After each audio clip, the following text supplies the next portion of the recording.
All right, good evening and welcome to the really big Barbecue Central show. Oh, yeah. This is the show that talks about all things important to the world of barbecue and grilling. Broadcasting live and direct from the Rock and Roll Hall of Fame city of Cleveland, Ohio. It is the barbecue capital of the North Coast. I'm your program host, Greg Rempe. Happy to have you aboard here on your Tuesday. If you want to jump in on the show tonight, more than happy to have you. It's a phone call, 216-220-0966. You can also email the show, greg at thebbqcentralshow.com. Anything else you want to find out about the show, of course, can be found at the main website, thebbqcentralshow.com. And here's what's happening in case you didn't get the newsletter a little bit earlier this afternoon. Coming up in about 12 minutes from now, the longest-running show sponsor, a barbecue pitmaster, championship style, inventor of crazily unique products for the barbecue and grilling universe, world, whatever. And he's got something new under his sleeve, up his sleeve, around the back door. Whoa, that sounds weird. Bob Trudnak, BBQ Guru, in for the show at 9:14. Special guest Brian Cohen from Bespoke Bacon. We'll figure that out at 9:14 as well. So look for Bob in just a handful of minutes. At 9:35. First time into the show, unique product that I've been seeing all over the worldwide internets, and especially on Tailgater Monthly magazine that I get in my email box like once a week, so why do they call it monthly? His name is Jason Shackelford, and he is the vice president of a product called IcyBreeze. Need to beat the heat this summer? We might have something right up your alley at 9:35. Then we'll move to the second hour. At 10:14, Sam's Club Reserve Grand Champ, pitmaster of Big B's Down and Dirty, to recap the RGC effort, Bill Souza, pitmaster extraordinaire, will help me recap the event this past weekend. And helping me close the show tonight, as we continually go back and forth over, is show karma real? Is show karma not real? I don't know. All I know is that the next guy at 10:35 came on this show last week at 10:14 to recap his win at the Santa Anita barbecue event, which is now 2 weeks past. This past weekend, went to Havasu Landing, California, promptly GC'd again, back-to-back. Show karma continues to live on. Mike Lindley from Smokin Barbecue will rejoin quickly to recap the big win and, more importantly, talk about how coming on the show leads to winning big barbecue events after you've been on the show. What have we said time and time again? Come on the show on a Tuesday, go compete over the weekend upcoming. Guaranteed victory. Absolutely. It never doesn't not work.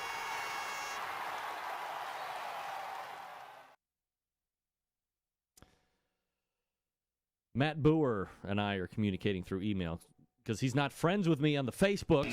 I accept everybody. I don't ask for friendship from anybody on Facebook, but I will accept your friend requests. He said, hey, why don't you post about the show on the Facebooks? And I said, I post every week on Tuesday about what's coming up on the show. If you don't get the newsletter, the second best way is to friend me up on the Facebooks. /Greg.Rempe, R-E-M-P-E. That's all you have to do. And then he linked it up. He's like, shows is unavailable. I said, good chance. We're not friends. He said, yeah, I guess not. Cuts deep. That cuts deep almost as much as my Eagles taking your leftovers. Miles Austin. You can take it. Actually, given the fact of what we have in the wide receivershipness, give me them back. I need them, everybody. Bob Trudnak, Jason Shackelford, Bill Souza, Mike Lindley, your lineup for this evening. All right, as I had just mentioned, something about social medias. Make a Facebook post, get on the Twitter, let everybody know the show is happening. A couple different links, outdoorcookingchannel.com, the longtime video syndication partner of the show. You can send them to the main website, thebbqcentralshow.com, for all of your audio needs. And, of course, if you have the internet protocol like Roku, you can download the Outdoor Cooking Channel app on Roku in the App Store, and then you're off and running to watch not only the live feed, but a host of other archive shows, to include this one. You can subscribe to the audio replays of the show on the iTunes. I have a YouTube page for video replays as well. So there's really never any reason why you should ever miss anything as it relates to the show, ever. Most importantly, let's get right down to it. Only a few days left to get me on the nomination ballot for this year's Barbecue Hall of Fame. How we doing, y'all? I've said it before, I've said it again, and I've gotten maybe a more than a smattering of blind copied in emails from folks. For instance, my friend Chad Warner wrote this letter. Hello, I'd like to nominate Greg Rempe of the Barbecue Central Show for the celebrity/humanitarian category of the Hall of Fame. Greg hosts the Barbecue Central Show live every week, almost for the last 8 years, has single-handedly brought competition and backyard barbecue to tens, if not hundreds, of thousands of barbecue enthusiasts such as myself. I can't think of another barbecue celebrity or humanitarian that is as dedicated to the art and sport of barbecue as Greg is, that puts forth the effort of showing that dedication by planning and hosting a live show for 2 hours each and every week. Thank you for your consideration. Signed, Chad Warner. And Chad Warner, I have to say thank you, my friend, for listening to the show. Longtime friend of the show. Even gave me a great show idea, which I'll be using here in the next few weeks. That's what I'm talking about. Blind copy me in. Here's the email address. And I'm asking you to do this. Write a letter to the Barbecue Hall of Fame. They were asking for nominations. Who do you think should be nominated for Barbecue Hall of Fame? I said, let's get after it. Grassroots movement. Who hasn't done it yet? Most of you haven't done it yet. You rat bastards. I put myself out on the line for you each and every Tuesday for 2 hours, 120 straight minutes, almost every week. And I ask you to do one thing, and you won't go and type up a nice little letter. It doesn't have to be paragraph upon paragraph telling everybody what a great person I am in the world of barbecue and grilling. I don't want that. Just something that nominates me. And then copy me in.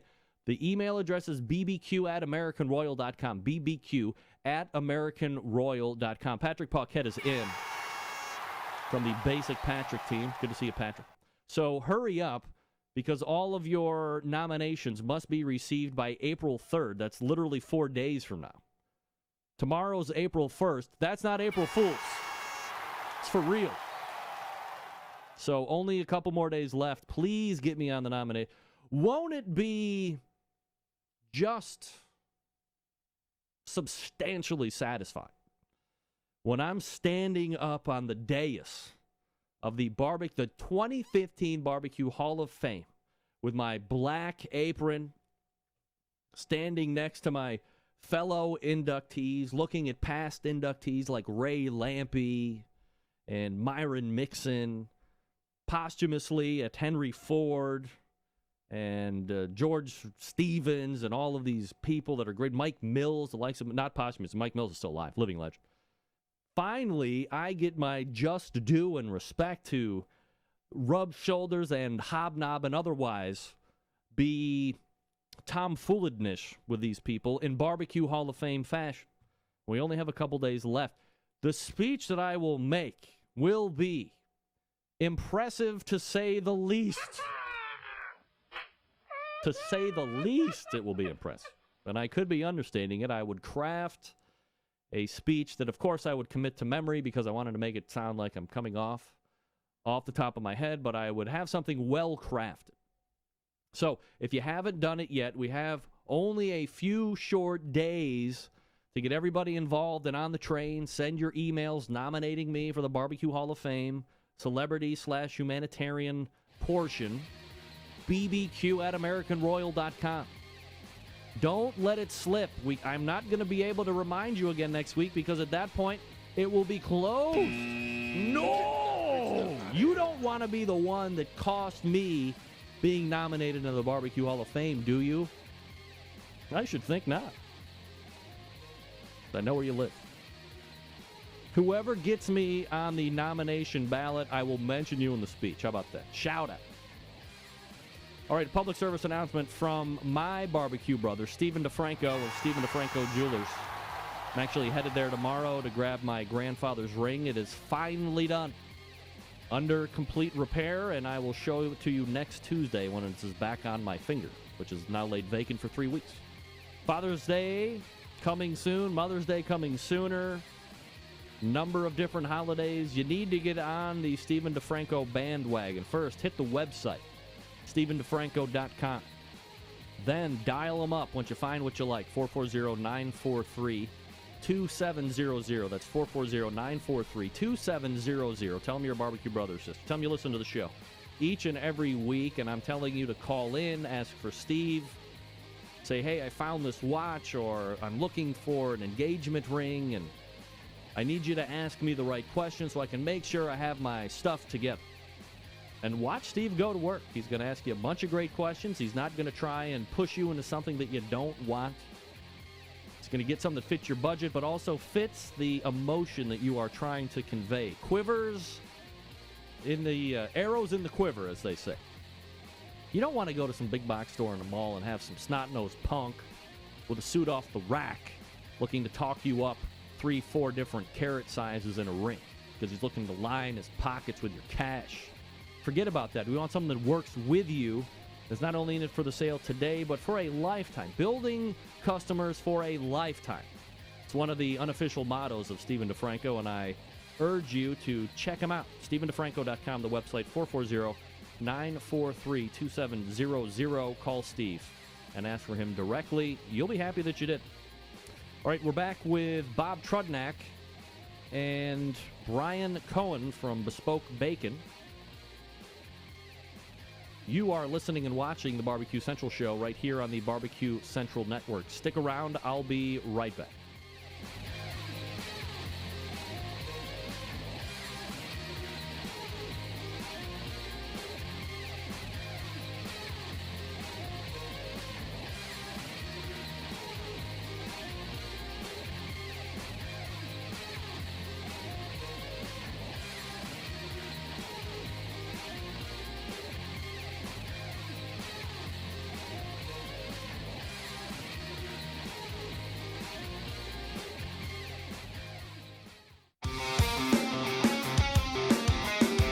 Broadcasting live from the Barbecue Central Radio Network studios in Cleveland, Ohio. You're listening to the Barbecue Central Radio Show. Once again, here's your host, Greg Rempe.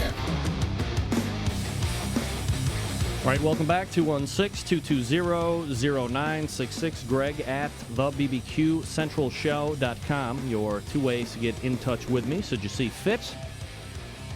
This portion of the Barbecue Central Show being brought to you by Green Mountain Grills. That's right, ladies and gentlemen. Manufacturers some of the best pellet cookers out there on the market today. If you're looking for a big cooker to house a lot of food, they got one for you. How about a medium-sized cooker because you don't have a huge family? They got you covered there, too. Something to take on the tailgates?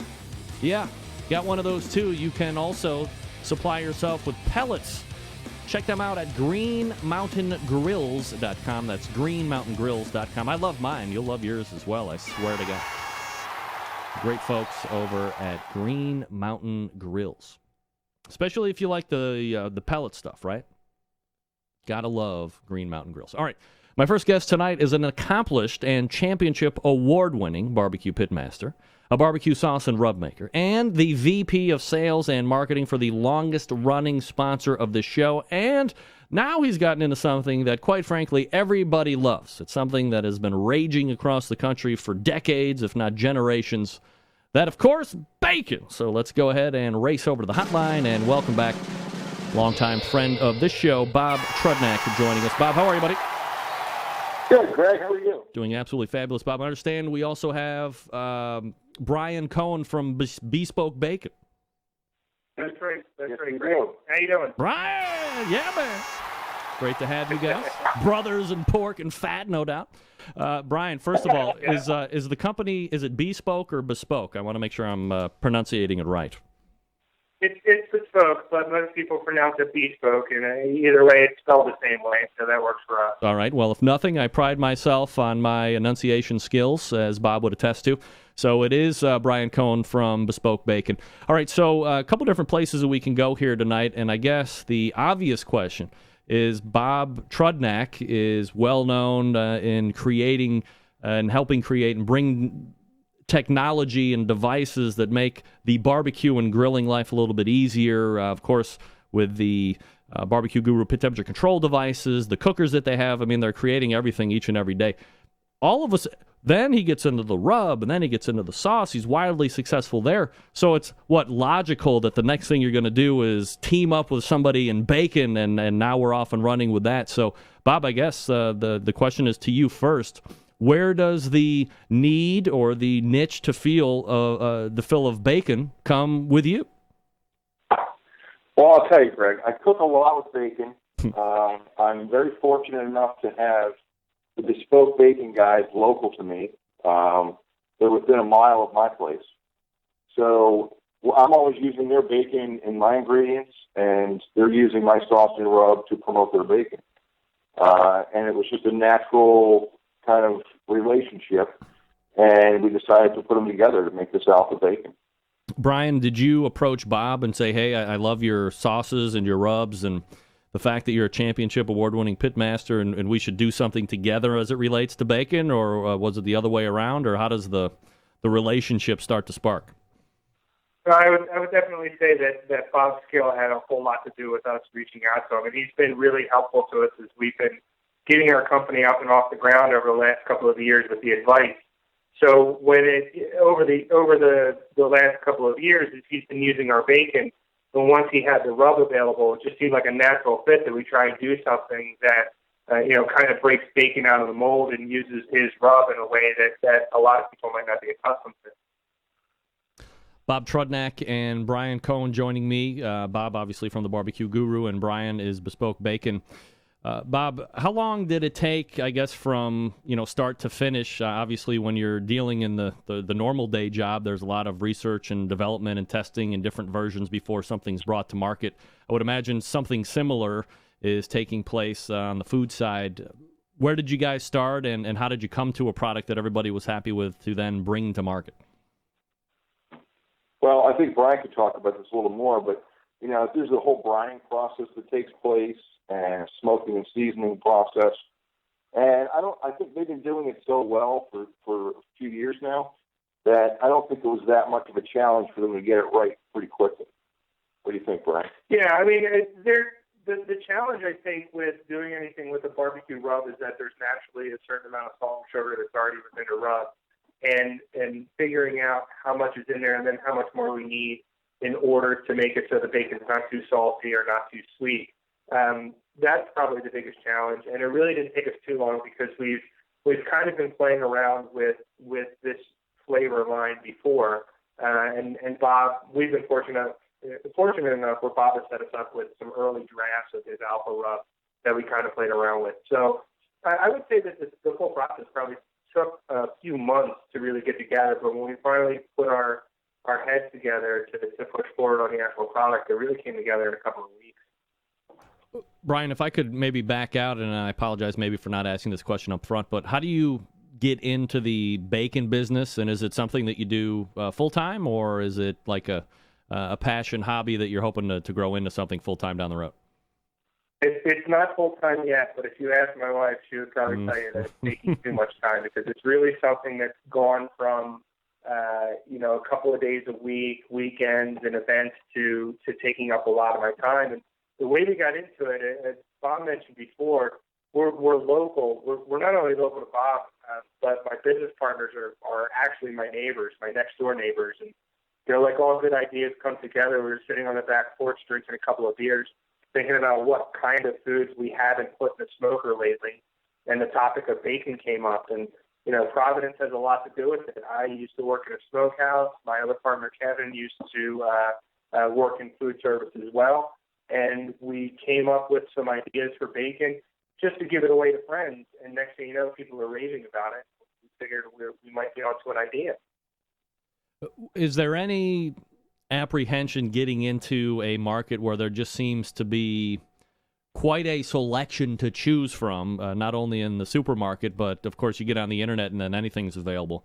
Was there any trepidation when you got into that you might be getting into a market that is somewhat saturated at this point? I don't think so. And there were a couple of advantages that we had. One, we're not paying our mortgage with this business. So you really get a lot of freedom to do whatever the heck you want and what you think tastes well. But the other thing is that most people statistically do not have a brand preference. If you ask people if they like bacon, the rare person will say no. Most people will say yes. But if you ask them what brand bacon they like, they'll say whatever is buy one, get one free. So that told us that there's probably, much like the craft beer growth that you see going on right now, people are as passionate about bacon as they are about good beer, and yet nobody really could tell you a good bacon brand. So we thought that there was possibly a market gap that wasn't being filled by an artisan bacon company, and I think we've proved over the last couple of years it's there. Bob Trudnak and Brian Cohen joining me tonight. Bob Trudnak, obviously from the BBQ Guru, and Brian from Bespoke Bacon. Bob, if I could ask you in regards to making a relationship with an artisan bacon producer, and it seems to be going very well. Obviously, the Alpha Rub bacon is out now. Is there a particular website that people can go as we're listening tonight that maybe they want to jump on some of the Alpha Rub bacon, or is that going to be made available to sale to the general public if it isn't currently? It is going to be made available to the general public. Actually, if you go to bespokebacon.com, you'll find it there. Yep. Yeah, if you just go to our web store, you can follow links to our web store from bespokebacon.com. You can find us on Facebook at facebook.com/bespokebacon. There's a link directly to our actual web store. But if you want to go right to it, you can also go to shop.bespokebacon.com. And the Alpha Rub bacon is right there on the front page of that store. Bob, as I had mentioned, you have seen a bunch of success on the competition trail over the years with your products, with the cookers, now with bacon at your arsenal as well. How do you like to use Bespoke Bacon, or what are some of your favorite uses for this bacon, not only at home, but how do you see yourself working with it at competitions, if at all? Well, I can tell you at home, I think I would wrap everything I can find in bacon. My son Mighty Mitch here is with me tonight, and he's a bacon freak, aren't you, Mitch? Yeah. What do you think of Bespoke Alpha Bacon? Awesome. Yeah, Mitch, number one mouthpiece of Bespoke Bacon and the Alpha Rub. Mitch, what's your favorite food to eat in bacon, like wrapped up in bacon? More bacon. Yes, that is the right answer, sir. Bob, you got a hot one on your hands there. Watch out. I know, he's wild. Yeah, But so... listen, Greg, I'm trying recipes every weekend. The family's trying it, the neighbors are trying it. We do a lot of ABTs for catering, so we're wrapping the jalapeno peppers. Oh yeah, I'll take. A lot of times I'll get slab bacon from Bespoke instead of getting it sliced, and I'll roast the whole slab at about 300 degrees until it hits about 160, 170, and I'll cube it. And when I cube it, I season it with the Alpha Rub and put it in a pan back in the smoker so you get these little crispy cubes of bacon. They're very tender and juicy inside, and they're just one of the most wonderful things you can eat. It sounds like it's something that would be akin to what brisket produces with burnt ends. Exactly. Yeah, the bacon burnt end. Oh, my God. The next best thing. That might be something you want to turn in with your pork box, right? Well, you never know. Probably highly illegal. You separated that pork, sir. You can't do that. Brian, let me ask you something. You've teamed up with Bob. You are now on a roll with Alpha Rub Bacon. Are there other products that you two are now potentially commiserating on and thinking about bringing to market, or is growth always kind of demonstrative and a slow pattern to ensure success? So I think it's both. I mean, you can't get two guys like Bob and I together at a table. Even before we joined the show, we're sitting here talking about some of the things we'd like to make or eat or experiment with. And there's always some stuff that we're formulating. But the good thing is that until we feel it's really, truly ready for the market, we keep working on refining it. Right now we have the bacon. We'll probably work on a couple of other things. We're talking about maybe doing some unique, more Italian charcuterie, but I think the bacon is really, we want to see this grow and become a little bit more consistent before we branch out elsewhere.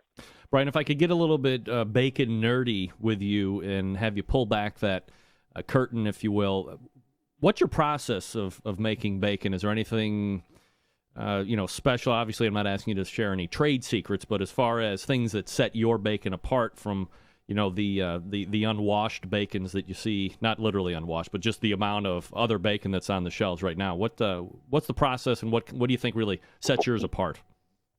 Well, there's a few things. So most of the bacon you get in the store is injected with a brine, and that speeds up the curing process and makes it so they can turn it around within about 48 hours. But of course, when you cook it, it pops a lot because it's losing water, and that's also why the bacon shrivels. So we follow a dry cure process, much like what Bob will do with any of his pork or beef. The ingredients, the cure itself is applied on the outside, and we use our ingredients for the flavors as part of that cure. So it starts to really get the flavors into the meat as it gets water out. But our process takes us about 10 days versus 2 days or so with the store. But on top of that, there's a few things that we really try and follow. Number one, we use local pork. All of it is pre-pastured. It is antibiotic-free. It is hormone-free. We make sure that it's heritage-free pork, so it's your classic English breed. The salt that we use is a Himalayan sea salt. The sugar that we use is a muscovado sugar. So every step along the way, we're trying to make sure that we keep as all natural and as unique in the process as we can. Brian, when you're bringing this to market, and as you said, you've seen with craft beer the growth that there has been, over the last 3, 4, 5 years, and obviously there's an associated cost with that. Craft beers, on a six-pack, I'm just throwing out a number, but, they're $8, $9, $10, $11, $12 a six-pack versus $6 or $10 for a 30-pack of Coors Light, which is, of course, my favorite. I'm just kidding. I imagine bacon has to be the same way. As you said a little bit earlier, you ask people what their favorite bacon is, and it's 2 for $1 or, buy 2, get 2 free or whatever the case may be. So what kind of a price point do you look at for your bacon versus what you would normally see? And has there been any static as far as that's concerned getting into that market initially? It's pretty rare. I mean, our bacon is normally $12 a pound. We have a special going on for the Alpha bacon or the Alpha Rub bacon right now at only $8 a pound, which is an absolute steal. Yeah. Because if you go into the supermarket, you'll see major name brands now around the $7.99 a pound. For something that's nitrate and nitrite-free, heritage-free pork like what we offer, we're actually on the low end of the pricing scale.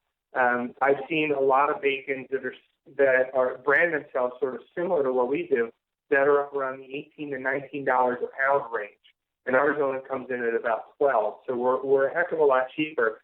Occasionally, we encounter somebody who says $12 a pound. Wow, that's a lot. But that probably tells me they're not paying attention to how much bacon actually costs when they walk into the store.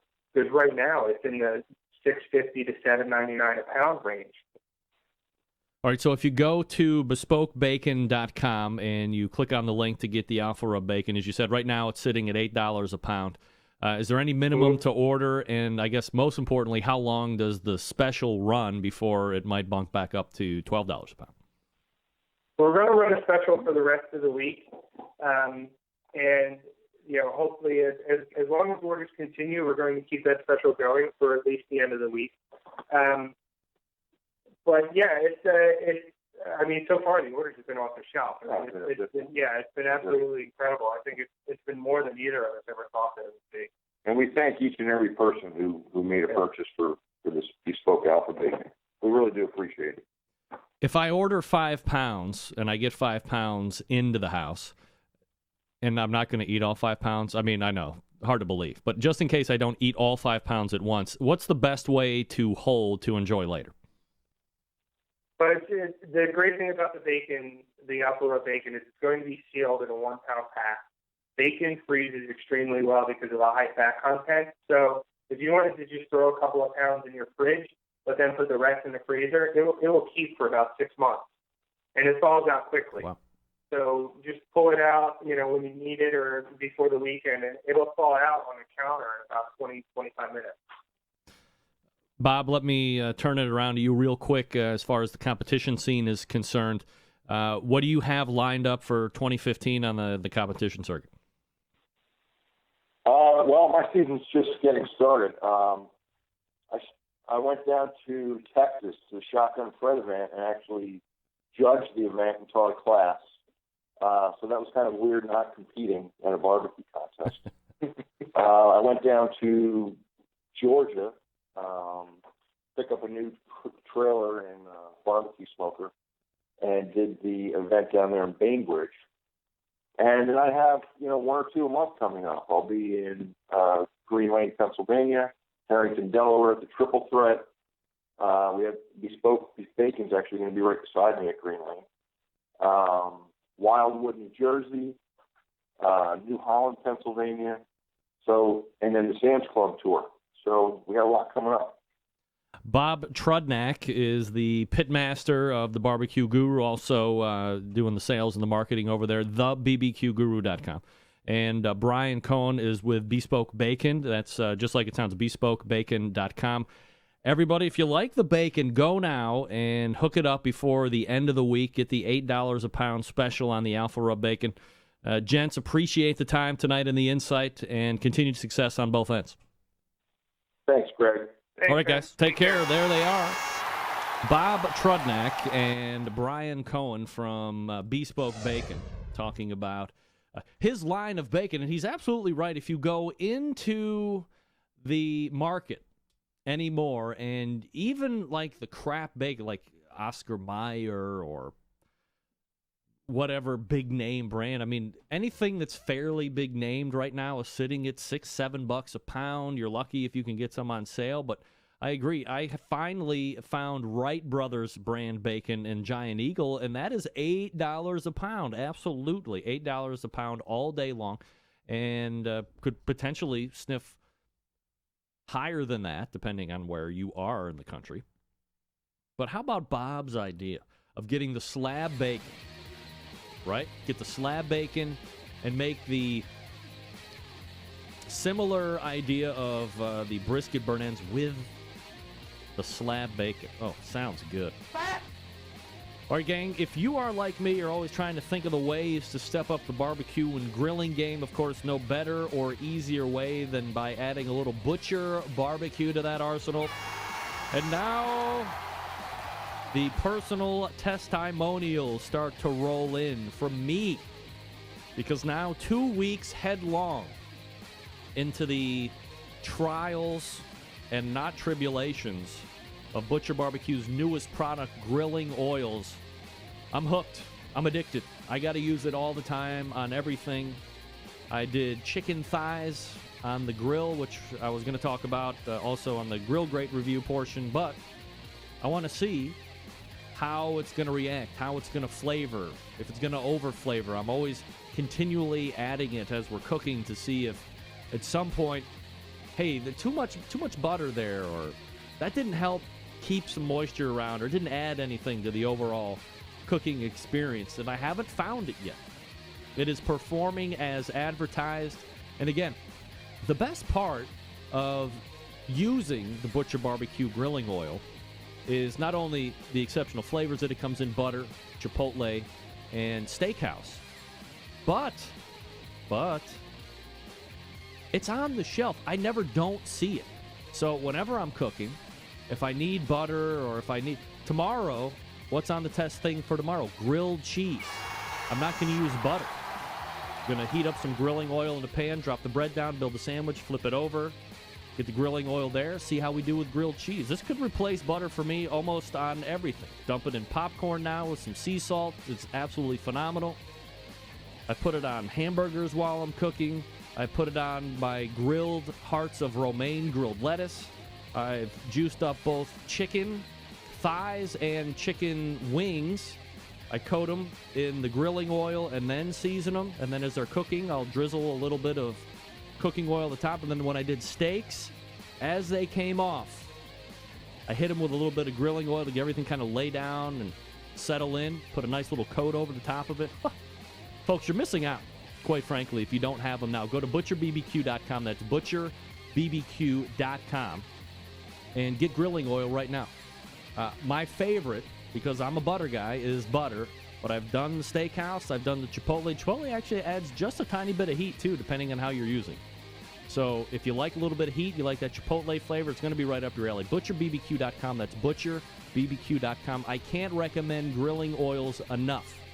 Get them in the bigger quantities right now. Just do it right off the bat. You'll thank me later. All right, we're back with Jeff Shackelford right after this. Stick around.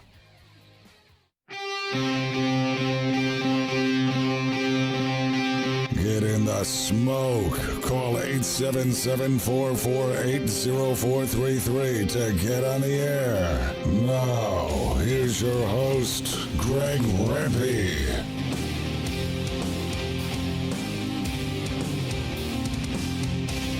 All right, welcome back. Thanks again to Bob Trudnak and Brian Cohen for joining me last segment, talking just a smidge of the BBQ Guru and quite a bit of bespoke bacon. All right, while you would never know it here in the Rock and Roll Hall of Fame city of Cleveland, Ohio, at some point sooner than later, it's going to get hot.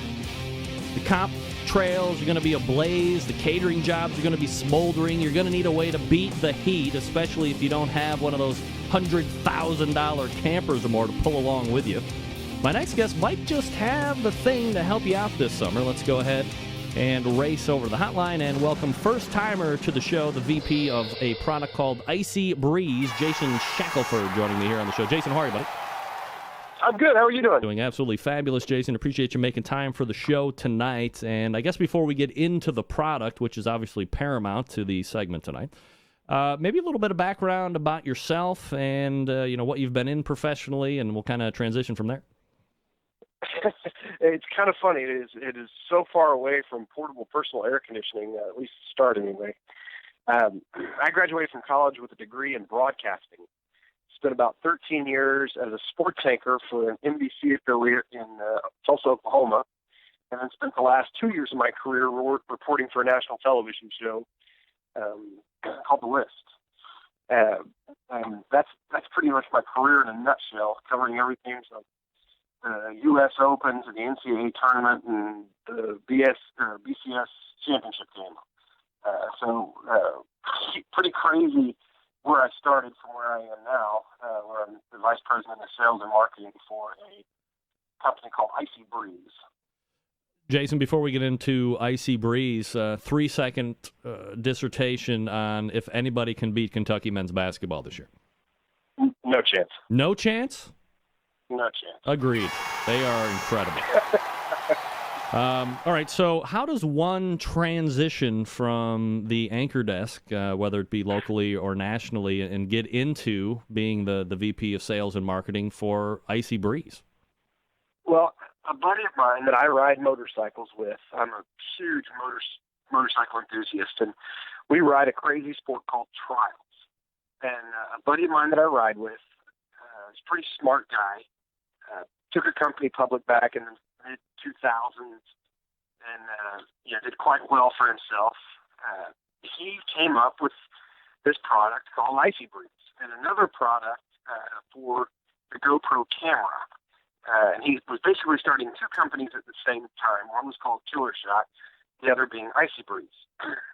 And this guy was always wanting to go out and ride motorcycles at different places. And he'd say, Shaq, why don't you come ride with me today? And I'm like, I'd love to, but I've got to work. And, a couple weeks later, hey, why don't you come ride with me today? I'm like, I'd love to, but again, I've got to work. I'm like, man, we got to find you a job where you don't have to work so much.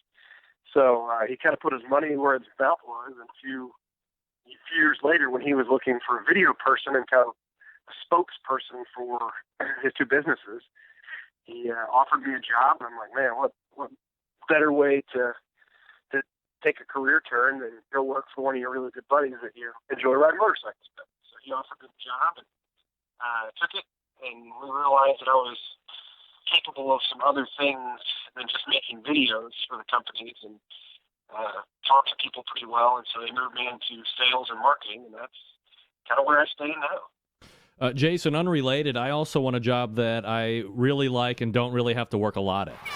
Can I have one of those too? You giving those out like hotcakes? Yeah, that's the ultimate job, right? And I know most people think, why would you leave a career in sportscasting after 15 years? That gets pretty old. However, what I do now is I pretty much, because we have this new product, and we have to introduce it to people. Now, this is a product that there's not another one like it. So it's not like you're selling furniture where another store is going to have a couch very similar. We have a product that no one's ever heard of or seen, so it's my job to kind of educate the country on what the IcyBreeze is. So the company bought me a motorhome back in December, and I am traveling the country, going from boat show to boat show, showing people what this product is. And so I spent about 55 nights this year in a motorhome and Walmart parking lots all over the country, traveling around showing people this product, everywhere from Miami, Florida to Long Beach, California. It is quite an adventure. Jason Shackelford joining me here on the show. We're talking about the product IcyBreeze. If you want to check it out here while we're chatting it up, IcyBreeze.com is the website. I'm kind of showing it up on the video side of things as well while we're talking here, Jason. So is there a target market that IcyBreeze is looking to collect out of the gate? Well, yes. Initially, when we came up with the product, we put it into we got the manufacturing wrapped up on it. We thought that the outdoorsman is going to love this. The guy that likes to camp, or the guy that is sitting around the campfire or whatever. It's going to be the perfect guy tool. Great for boating, great for the beach, great for the patio, the tailgate. All these things we kind of identified. Youth sports, we thought it'd be perfect for youth sports, whether it's in the dugout or cooling mom off while she's sitting in the stands. But what we have found is there are so many other places out there where people just don't want to be hot. And that is across the board. That's everything from the guy running the barbecue pit to the mom out cutting flowers in the garden. People just hate being miserably hot. And we finally have a solution where we can cool people down in the great outdoors. All right, Jason, so for the folks that are listening on the audio stream only, obviously the people that are watching on the video side have the benefit of seeing the pictures and kind of conceptualizing in their head what this thing is. But can you paint a picture of what this thing looks like, and then I guess more importantly, how it actually operates and how it keeps you cool when it's hot? Sure. Well, we make this start to finish in Bixby, Oklahoma. That's where our factory is. A lot of people think, oh, well, this is an ice chest that you bought someplace else and you put a lid on it. Well, that's not really the case. We make the cooler from start to finish in Tulsa, Oklahoma. And what it looks like is a standard 38-quart cooler. We all had them, whether our parents had them growing up and they threw them in the car when we went to the lake or a picnic. We've seen igloos and Colemans our whole lives, and we just look right past them. Well, imagine this, the standard old 38-quart cooler, about the size that we had growing up. And what we have is, in the top of the lid, there's a hose that comes out of the top of the lid, and it kind of fits into another little fitting on the other side of the lid. But that hose will actually pull out, and it's a flexible hose, similar to what you might use on a shop vac. And that hose, when it comes out, you can point it in any direction, and it kind of stays there. And I'll kind of get into how it works. What's going to happen is ice-cold air is going to come out of that hose in whatever direction you want to point it. Now, the way it works is just like every 38-quart cooler we've ever seen. There's a little bit of water in the bottom of it, ice-cold water. It happens from ice melting over time, and you've always got a little bit of water in the cooler. Well, what we want to do is we want to start with 2 quarts of water. What we're doing is we're pouring 2 quarts of water inside the tub of the 38-quart cooler, and there is a small submersible pump kind of built into the sidewall of the cooler. And that little tiny pump is going to pump the ice-cold water, as you can imagine, up the side of the cooler into a radiator that is attached to the bottom side of the lid. And this radiator is, I'm guessing, about 3.5 inches by 3.5 inches, something like that. Yeah. And the radiator is brass. So you can imagine what happens when you put ice-cold water in something like brass. It gets really, really cold. So the water goes through the fins of that radiator, or a heat exchanger, and then it goes right back down into the cooler. Right next to the same tube that pumped it up, it goes right back down, and the pump just recirculates the ice-cold water from the bottom of the cooler. Now, go back up to the top of the lid where that radiator is. On the back side of that radiator, attached is a 3-speed fan. So once that radiator is super cold from the ice-cold water, it's pulling the air from the cooler through the ice-cold radiator and now blowing out of that flexible tubing in whatever direction you want. So that's kind of the crux of how the cooling system works. So then, for the people that haven't felt this before, it will blow a 25 mile an hour wind, 35 to 40 degrees below the outside temperature. So if you're dealing with a 100-degree day, it's capable of blowing air 60 to 65 degrees, which feels amazing. And this is just done right in the open, and you can point it at you, or you can have it in a easy up canopy, or pretty much wherever you want to take it with you. It's portable and can go with you. Absolutely. Most portable air conditioners, we've seen them before, they roll around. You still have to vent it out. It has a compressor. They have Freon. The IcyBreeze has none of that. You don't have to vent it out because we're not using Freon or a chemical. All we're using is the ice-cold water as a cooling agent.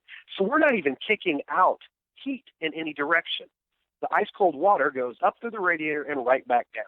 Even the condensation that forms on the radiator drips right back down into the cooler. Any other air conditioner has to be vented out, whether it's through a door or a window or a hole in the wall or the side of a tent or something like that. And it's also going to drip water. This doesn't. You could put it in a coffin and you'd breathe just fine if you weren't dead. But you can put it inside your tent, in the cab of an automobile or a cockpit of an airplane.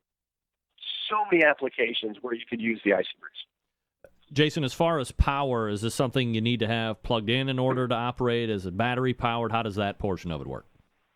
Yes to all of the above. There are 3 ways to power the IcyBreeze. Every single unit comes with a rechargeable 12-volt battery that's built into the lid. And that battery is capable of running the unit up to 6.5 hours on the low setting. On the high setting, it's going to run somewhere in the neighborhood of 2.5 hours. And that's where it's going to blow a 25-mile-an-hour breeze. We also have packages that run off your 12-volt system in either your boat or your car or your RV. So you plug it right into a cigarette lighter. It's a 10-foot long cord, so you can get the unit kind of away from the power source if you want to put it down in the cuddy cabin of a boat, or say you've got it, running off your truck when you're out at the barbecue, and you need to get the unit away from you a little bit so you can, or away from the vehicle so you can, let it blow the ice-cold air on you. A 10-foot long cord for the 12-volt. We also have a package that plugs into a standard 110 wall outlet. So pretty much any instance where you would need it, we've got it. Whether you have 12-volt power from your car, 110 power from your wall outlet, or you don't have any power at all and you just got to use the battery. We have you covered. And, of course, the most important thing, at least for the Centralites, is a price point and, is it one size fits all? It is, yes and no. It's every unit is a standard 38-quart cooler and air conditioner. Every unit comes with a rechargeable battery and a charger, okay? But there are 4 packages, depending on your use. If you know you're going to use it in your automobile, traveling with your pet, and you're probably never going to take it out of your your car. But when you go in and eat at a restaurant and you leave Fido in the car, you want to keep them nice and cool. You're probably just going to want to use the second-tier package, which we call the Flurry. And that package has the 12-volt endless power supply, and it retails for $375. Now, the first package, which consists of just the cooler, the battery, and the charger, that package starts at $349. Okay, so we've got $349, $375. Our most popular package is called the Blizzard package. It's the cooler, the battery, the charger, the 12-volt endless power supply, and a 110 endless power supply. That package sells for $395. And then our fourth package is kind of geared toward small pilots of small aircraft. Most Cessnas don't have air conditioners, and when the guys are on the ground getting ready to take off, in the summertime, it can be extremely hot on the runway and the hangar and the tarmac. And we sell a package that has everything that Blizzard has, the charger, the 12-volt, the 110. But this package also comes with a wired remote control, so you can turn it on and off with your thumb. And it also has a 4-foot hose extension, so you can get that cold breeze just a little bit closer to you. Well, so it sounds like there's a package for everybody ranging $349 and just a little bit up. And again, the most popular one sitting at $395. Again, this is Jason Shackelford, the VP Sales and Marketing, and then Road Warrior making his way around the country to Walmart to tell everybody about the great stuff that IcyBreeze is bringing in. Where are you going to be at over the next handful of days, Jason, in case some of the listeners are going to be around and want to check it out? Show, I'm on my way to Biloxi, Mississippi, for the Gulfport Yacht and Boat Show that I believe starts April 9th through 12th. From there, I head down to Lakeland, Florida for an event called the Sun and Fun Fly-In, which is a gigantic, I guess, almost kind of air show. It's new to me, but I know it's a big deal for the small aircraft, and so we're excited to go down and introduce a new market to the IcyBreeze. We've done really, really well at the boat shows. But we're super excited to introduce it to the pilots. Absolutely. Jason Shackelford from IcyBreeze. Jason, appreciate the time, man. Continued success. Hey, thank you guys so much. You got it. There he is. Jason Shackelford with IcyBreeze. Maybe next time, Jason, we'll buy you a new phone. Figure they buy you a RV to tool around the country, and maybe they want to give you a phone that works. Oh, my God. Get that big stuff out of here. That's all right. The information was good, if nothing else. IcyBreeze.com, IcyBreeze. If we're comparing... Hold on a second. Whoa. Hold on. If we're comparing what is now becoming a new niche market of personal cooling devices, right? You have something like an IcyBreeze, which is a cooler that you fill it with ice, as he said, isn't kicking up heat, isn't doing anything other than just giving you cool air. You have to either figure out how you're going to keep the battery charged, or you're going to buy multiple batteries. For me, I'm looking at it as if I'm going to be out on a weekend at the softball field and I want to keep cool, this is something that on the peripheral seems like it would be really great for me to bring, so me and wife and the kids can get under the 10 by 10, the easy up to get out of the sun, and then run this thing towards us, and maybe we get a nice cold breeze to keep the heat away.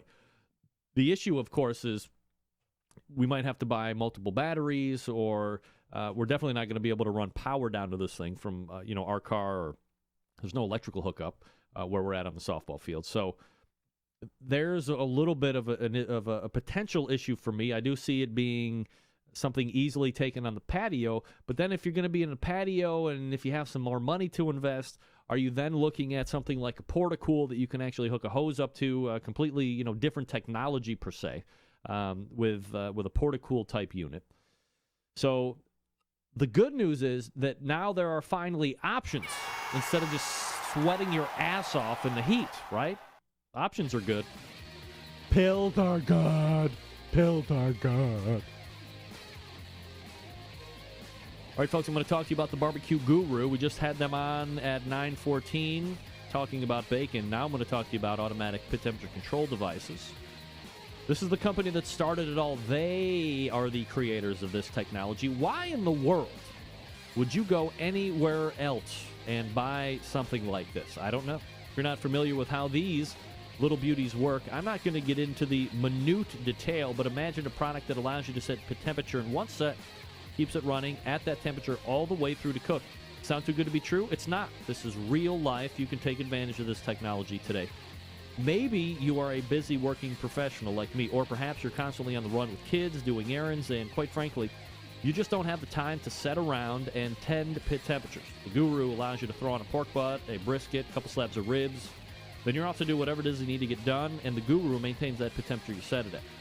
There are currently a number of models to choose from. The ones that we really like to talk about on this show. The entry-level unit, $149, goes on a bunch of different cookers, comes with a bunch of different accessories to get it on a bunch of different cookers. The Party Cube runs on AA batteries, self-contained package. Gotta love that. Kind of like the cruise control for your pit. You want something a little bit more technologically inclined. You want to run multiple cookers. You want to get internal temperatures of multiple meats. The IcyBreeze Wi-Fi is the one you want to go and check out. Now, if you're in the market for a cooker, check out the Onyx Oven.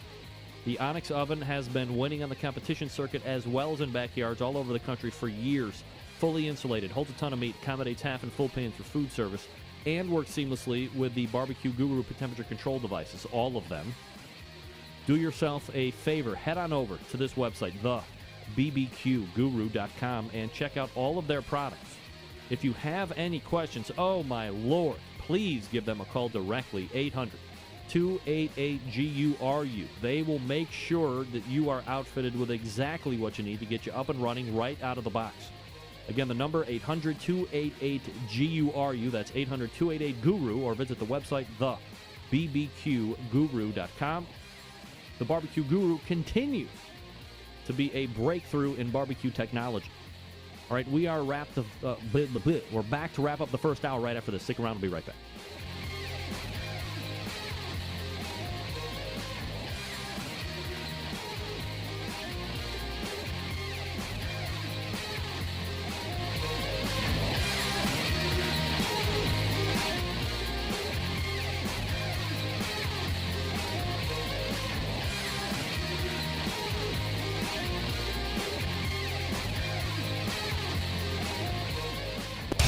Big name interviews, advice on cooking brisket and ribs, and the only host willing to share his honest opinion on all things important in the world of barbecue. It's the Barbecue Central Show.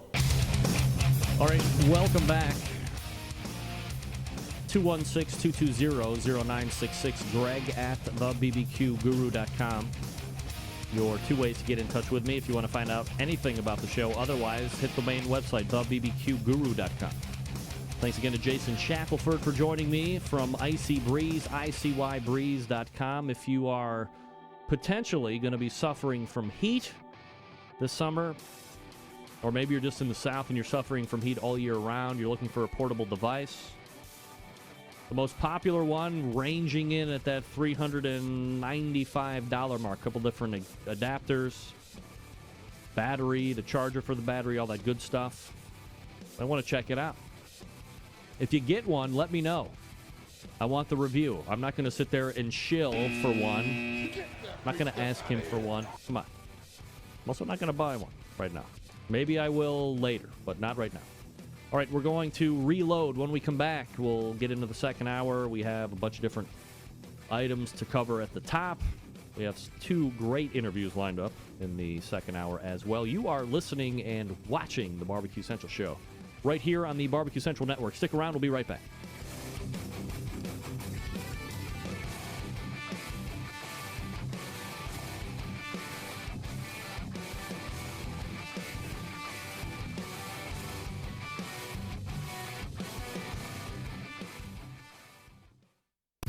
Hey, this is Helen Paradise from SoCal, and you are listening to the Barbecue Central Show.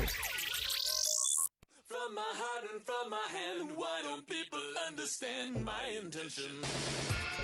Happy to have you aboard here for the really big barbecue show. We cook because we have to, and we grill because we want to.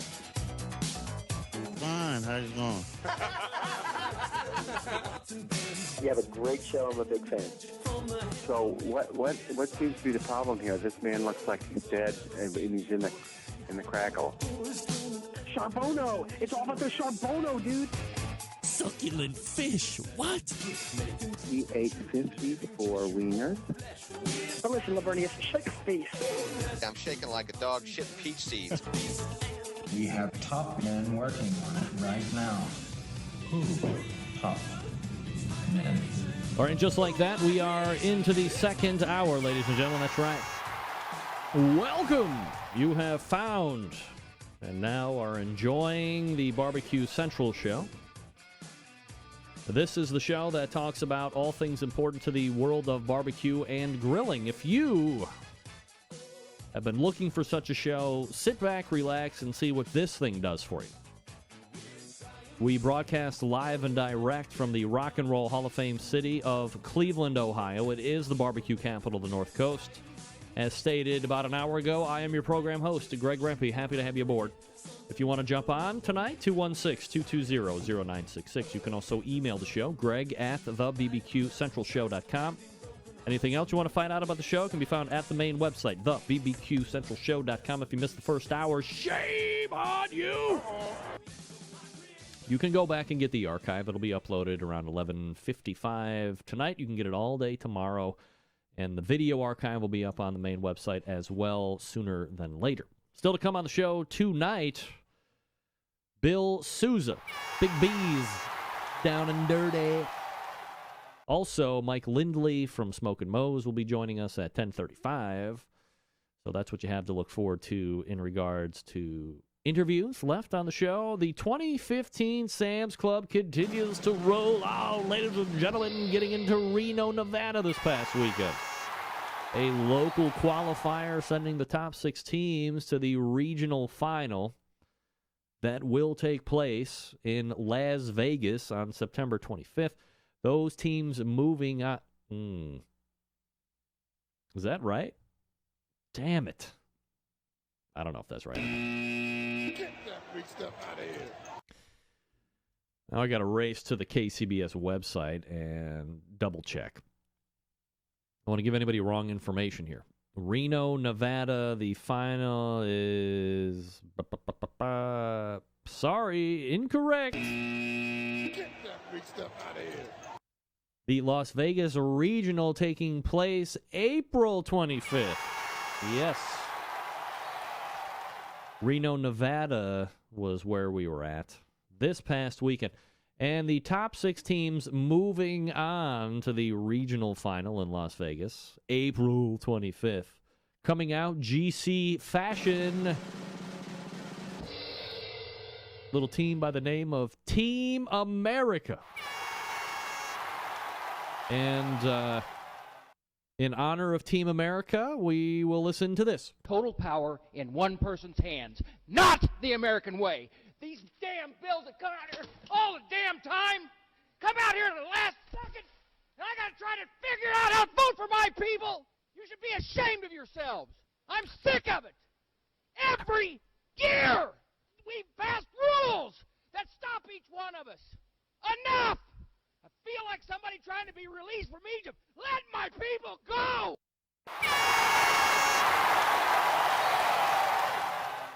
That's for Team America winning Grand Champion. Coming up in Reserve Grand, he'll be coming up next on the interview schedule. Big B's Down and Dirty. Big B's Down and Dirty.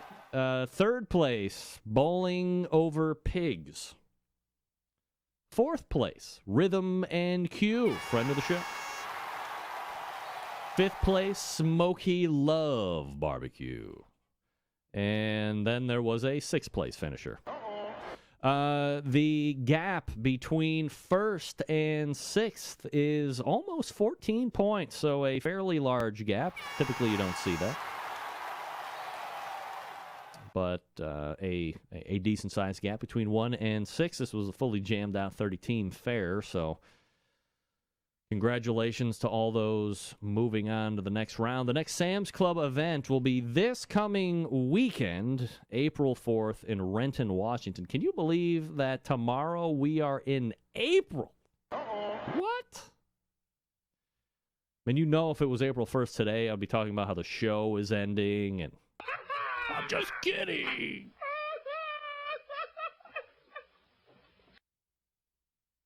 Good luck to all those going to the Pacific Northwest.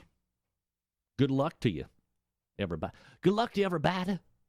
Remember, the top 6 move on to the Las Vegas round at the end of the month now, or the end of next month, which is tomorrow. So, end of the month. Well, pretty much the end of the month. You know what I'm saying. All right, so I'm going to go off the board here. Typically, I don't do this. I try and keep it barbecue related. And I'm fair warning, I'm no perv. Get that freak stuff out of here. So I have my oldest daughter is, blessed with some pretty substantial athletic ability at her age. She's 13 years old, 8th grader. She's tipping the height measurement scales at 5 foot 10 inches and change, so taller than most grown women. She is fit and fiddle. Could probably kick my ass on a good day if I was taking back a grandpa's old cough medicine. And she plays competitive fast-pitch softball for a travel team, which is fun and exciting. We've been doing that for years. She's a pitcher. She's about, just shy of 60 miles an hour on the regular, on the jugs gun. Bunch of different pitches on her command, but that's not what I'm talking about. Also, she plays a JO volleyball. So I don't know if anybody's out there with daughters that are, similar in age. I think they start, pretty early, 4th, 5th grade. So again, my daughter that is playing is in 8th grade. And there is a disturbing item that goes on each and every event, competition, tournament, what have you, and I'm sure it's going in practice, although I'm not there in practice, but I see it each and every tournament on these weekends. And trust me, you go to a JO volleyball tournament, it's like, the best part is it's only one day of the weekend. The worst part, it's all day of the weekend. You show up at 7 in the morning. If you're really good, you're not leaving until 8 o'clock at night after the championship game, which we did a couple weeks ago. I need to know as a dad, as a human, can somebody please tell me why these girls are forced to wear ridiculous spandex shorts? Stop! Get that freak stuff out of here. Is anybody listening to me in competitive volleyball, JO volleyball for girls? There is absolute, and I'm not saying this because I'm a dad of a daughter who's 5'10", and can be wearing these kind of shorts. I'm talking about for all of the women and girls, and there is absolutely no reason that you can explain to me that these girls needed GM Barbecue. The buzzer is driving me up the wall. What? This buzzer? It's hardly driving anybody up the wall. Come on, you're being ridiculous. There is no reason that these girls need to be wearing these shorts. There is nothing in a competitive advantage sense. They are not making them get to the ball faster. It's not making them shuffle step any faster. It sure as hell isn't making any of them jump any higher, hitting the ball any harder, bumping the ball up to the setter setting the balls any better because of these shorts. It is absolutely ludicrous that this is the mandated short that these girls have to wear. There is nothing wrong with them wearing shorts that would be akin to what men's basketball is wearing. But they are so skin tight and so short, and 70% of these girls should not be wearing these shorts, even in the 8th grade, let alone older than that. There is nothing competitive or acceptable about this, and nobody is talking about it at these tournaments. And these girls are absolutely insistent on I am 100% sure that if somebody told one of these girls, look, you don't have to wear those. What's the first thing coming out of their mouth? Well, everybody else is wearing them. I got to wear them. And worse than that, the girls that should not be wearing them are packing themselves in to shorts that are maybe a size or two under what they should be wearing. It's even worse. Who's making these girls feel like this? In a completely contradictory sense, don't do anything with women beach volleyball. Leave it the way it is. God wanted me to watch it. All right, folks, if you didn't know, Big Papa Smokers is the one-stop shop for anyone interested in barbecue and is the number one dealer of Mac pellet grills in the world. Big Papa Smokers features a wide selection of American-made grills and smokers such as the Old Hickory Ace BP, the Gateway drum smoker, even a drum kit that gives you everything you need to make a world-class smoker out of a 55-gallon drum. Big Papa Smokers has also made a name for itself in recent years by crafting an award-winning line of championship rubs. From flavors like Sweet Money to Happy Ending, their rubs have had a hand in winning almost every major competition barbecue event, including the 2012 and 13 American Royal, the 2012 and 14 Jack Daniels, the 2013 Kingsford Challenge, and the 2014 Houston Livestock and Rodeo, and the 2014 King of the Smoke. Don't think BPS can just be pigeonholed into competition stuff either. BPS has become so well known, they've picked up nationwide restaurant chain BJ's Restaurant and Brew House, with 4 of the 9 rubs featured on their permanent menu, and amid glowing reviews, BPS rubs are proven to be a great addition to anyone's pantry. Big Papa also banded together with fellow California-based rub maker Simply Marvelous Barbecue to form what has now become known as the West Coast Offense. Defying conventional wisdom, these 2 California-based rub makers have cornered the market on competitive barbecue and begun to redefine the flavor profile that competitive cooks from across the country have begun to aim for. Big Papa's website also features an online meat locker with top-quality meats from Snake River Farms shipped right to your door. From the American Kobe beef, the caribou to pork, the Double R ranch meats, Big Papa's Meat Locker has something for every type of barbecue aficionado, and they're committed to bringing you the best barbecue flavors on the market. For instance, Big Papa has recently added a few new barbecue sauces to the line. How about Swamp Boy's barbecue sauce? A fine swine sauce, Granny's barbecue sauce. These hot new sauces are considered to be the new kids on the block this competition season.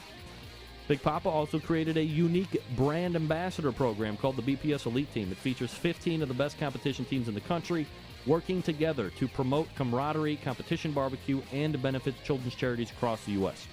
Keep in mind, Big Papa Smokers has been able to do all this with only 5 years of being in the biz, turning the competition world on its head, providing customers with the very best barbecue products, becoming a staple of a nationwide restaurant chain, and benefiting children's charities across the U.S. Just the beginning for Big Papa Smokers. The website, bigpapasmokers.com. That's bigpapasmokers.com.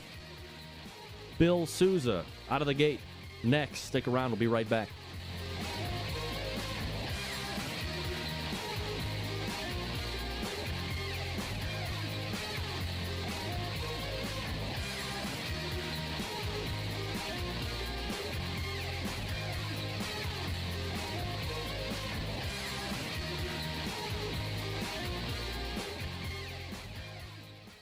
Broadcasting live from the BBQ Central Radio Network studios in Cleveland, Ohio. You're listening to the BBQ Central Radio Show. Once again, here's your host, Greg Rempe. All right, welcome back. 216-220-0966. Matt Boer played really competitive barbecue, and he didn't wear crotch huggers. Yeah. All right. I mentioned it before in the second take segment. The Sam's Club rolled through good old Reno, Nevada at a local event feeding into the Las Vegas Regional Qualifier taking place at the end of this coming April. And here to recap his Reserve Grand Championship effort along with the weekend in general, the pitmaster of Big B's Down and Dirty, friend of the show, Bill Souza joining me. Bill, how are you, buddy? Oh, doing good. How are you? Doing absolutely fabulous, Bill. Appreciate you making time for the show tonight. And obviously we have some Sam's Club stuff to recap over this past weekend. But real quick, I guess if we could, just a fresh recap of kind of how you got into barbecue and when you decided to make the leap into the competition scene. Oh, yeah. Well, it was back in about 2008. I went to a barbecue contest out here in Fairfield. It was the year before they did the first triple. And we ended up saying that we wanted to get in for the next year. And so we sat there and practiced, probably about a year long, and went out and did that contest. And that was our first contest, was the triple. How did you do in the first contest? I think we came in like 22nd. So it's not one of those teams that goes in, you win it, and then you're just hooked right away, but you did find enough enjoyment in 22nd or 23rd place or whatever to be like, yeah, this is something we want to keep doing. Yeah, we got a call on chicken on that one. That was our first call. I'd say we were pretty much hooked. Bill Souza joining me here on the show, pitmaster of Big B's Down and Dirty Barbecue. So I guess I have to ask you, of course, the name Big B's. Obviously the name's Bill, but was there any other shenanigans and tomfoolery in coming up with that name? Down and Dirty came from just having the family over. Every time we do a practice session, we would have them all eat, and people saying, let's get down and dirty. There you go. Big B's Down and Dirty team name. All right, Bill, so let's go ahead and take a look back at this past weekend. Obviously, the Sam's Club local runs into Reno, Nevada. This feeds into the regional event that'll take place at the end of April. You pull out a Reserve Grand Championship effort. How did you feel about the cook overall, and was there anything out of the ordinary that you had to contend with that maybe you weren't planning for this past week? Anything out of the ordinary was probably just the altitude we had to deal with. It wasn't too cold up there. And the caliber of teams, I mean, look at the teams that were up there. When you talk about altitude, but because I guess traditionally on the show, we're not getting recaps from teams that have been at altitude. Every once in a while we'll do something with Colorado or, some of the other higher altitude situations, but we don't normally get to talk too much about altitude. So when you mention it, what do you find to be, potentially frustrating about it? Or perhaps a better question is, what do you have to allot for in the cook at altitude that you wouldn't normally? Well, we go through a lot more charcoal, and it's taking a lot more air to cook, and you're going to have a longer cook. So we ended up starting earlier by a couple hours at least. Our stoker took it over. It ran the fan all night, and it did fine. Yeah, I was going to say, do you use any type of a pit temperature control device in order to kind of make up for the lack of overall airflow that you would get otherwise? Yeah, we use a stoker. Stoker user, all right. Bill Souza joining me. Big B's Down and Dirty. So as far as your turn-ins go, were you happy with everything that turned in? Was it one of those things where you were, maybe just okay with it, and then the judges like it a little bit better than you? How did that portion of it shake out?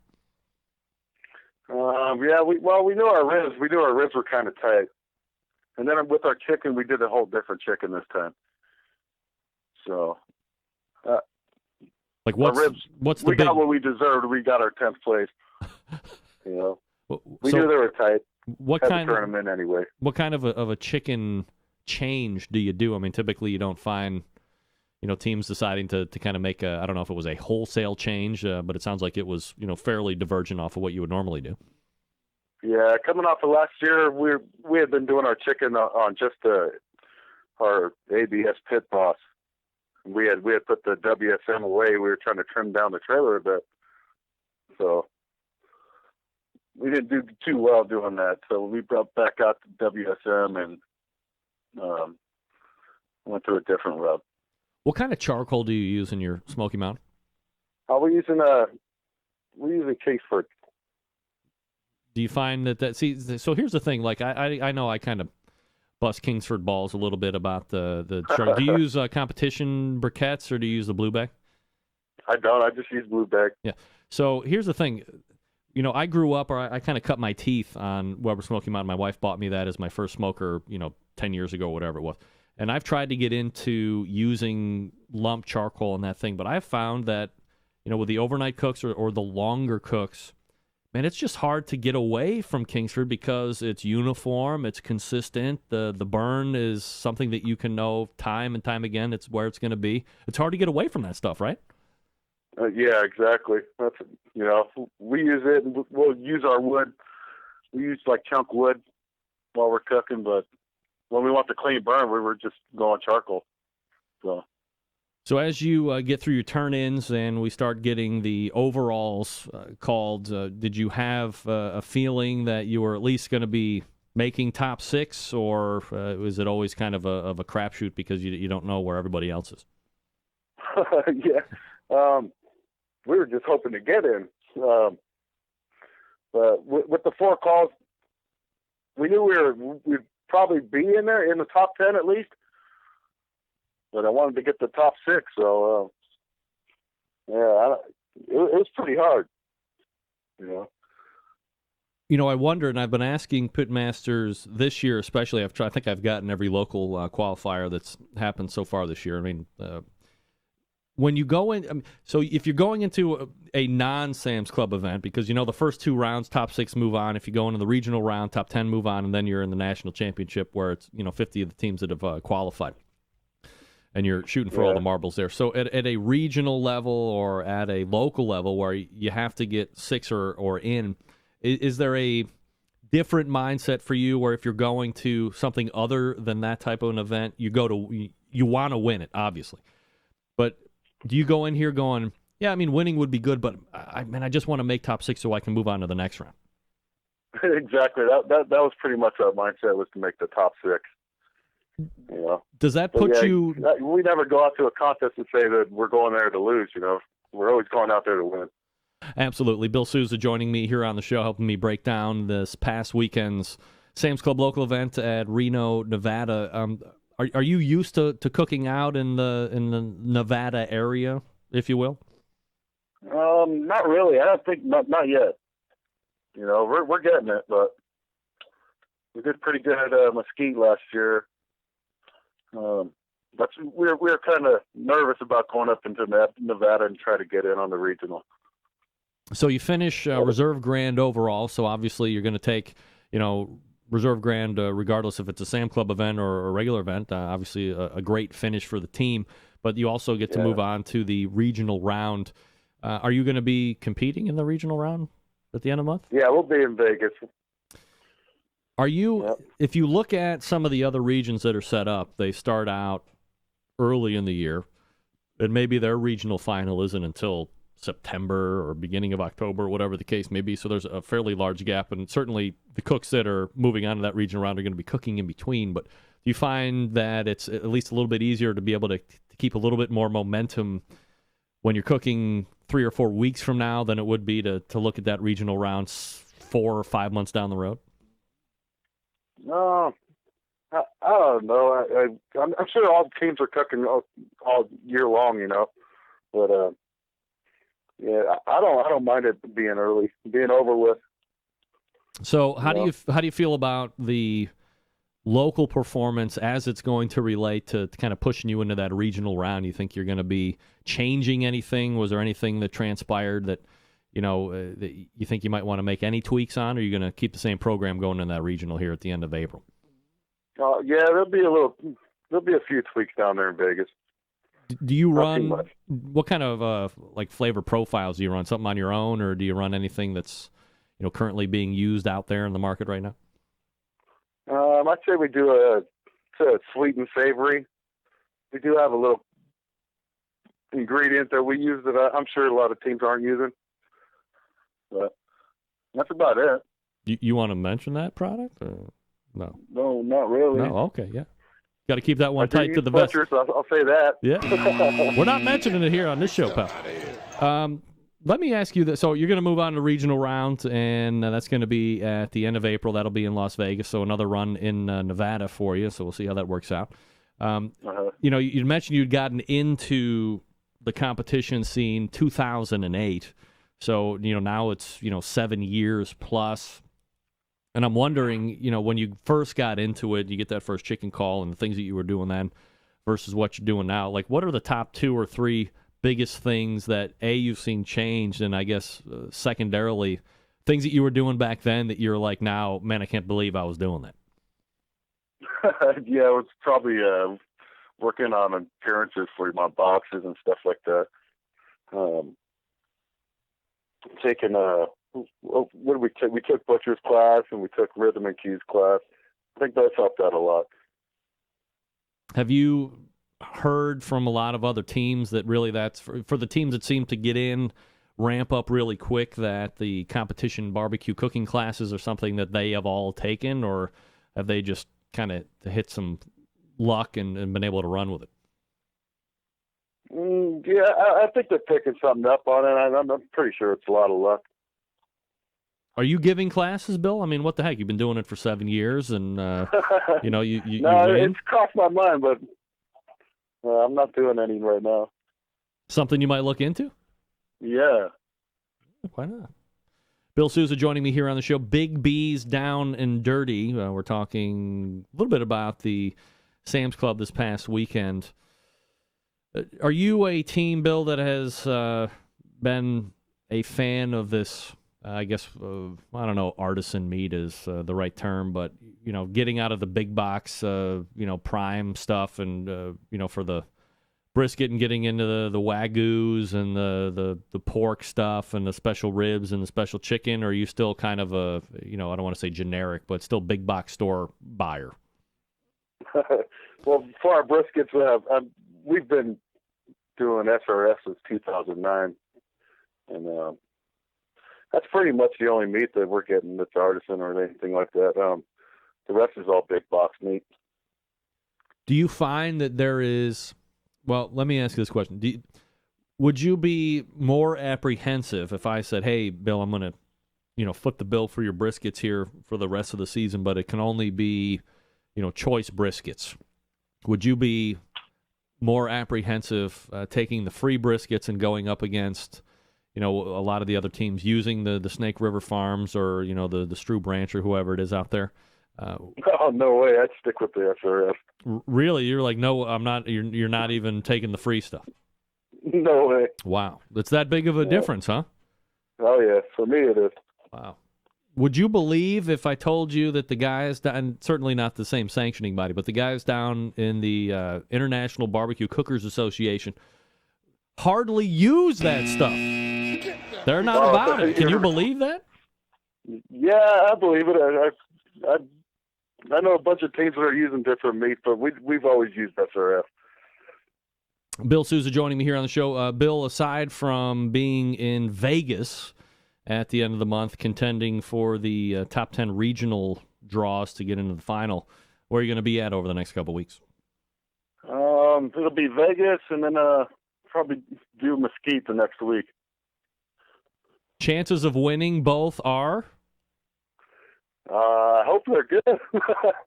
You were on this show. You're going to win the next one for sure. It's the karma, There Bill, you right? go. Absolutely. All right. Bill Souza, the pitmaster of Big B's Down and Dirty, reserve grand champ this past weekend in Reno, Nevada for the Sam's Club local. Bill, we wish you nothing but luck at the regional round and the competitions in between. Always appreciate the time, man. Thanks so much. All right, thank you. There he is, Bill Souza, ladies and gentlemen. Big B's Down and Dirty. Can you imagine? I am absolutely, I don't know if I want to say flabbergasted. But here's the people that are in competition right now in the chat room. No matter what you're using for brisket right now, if I came to you and said, hey, Barbecue Central Show wants to sponsor your brisket price for the year, but it's going to be on my dime, and I'm going to go strike a deal with BJ's Wholesale Club, and we're going to get you 18 pounds, whole packers, but they're prime grade, or, of course, if it was Dave Bosky, it would have to be CAB. Would you take me up on the free brisket, or would you tell me, F off, I'm going to go and buy Snake River Farms or the Wagyu, let's say. I wonder where, as Doc Holliday said in Tombstone, I wonder where the hypocrisy lies. Because as we all found in that movie, Wyatt, my hypocrisy knows no bounds. Everybody talks about wanting to get sponsored, what they would do, and how they need to get sponsored, and blah, blah, blah. Well, if I walked up to you and said, hey, I'll sponsor your brisket for the rest of the season, but hey, it's kind of going to be free, and it's not going to be Wagyu. It's going to be Prime. Or Choice. Choice? Would you take it? Would you take the free or no? Patrick Paquette, Choice? No. All right. Now I know. Now I know where it lies. All right, let me get back to this. I meant to get to this in the opening segment. This is an email from my friend Eugene Apicella. And he says, hey, Greg, I seek knowledge and guidance. I volunteer for a local nonprofit organization. And from time to time, I have the opportunity to handle the grilling chores for an event, and I have declined. It was nothing extravagant, just hot dogs and burgers, and I feel confident enough to cook for a good-sized crowd, as long as I'm cooking once and we're eating at a set time, and the cooking chores are over at the end.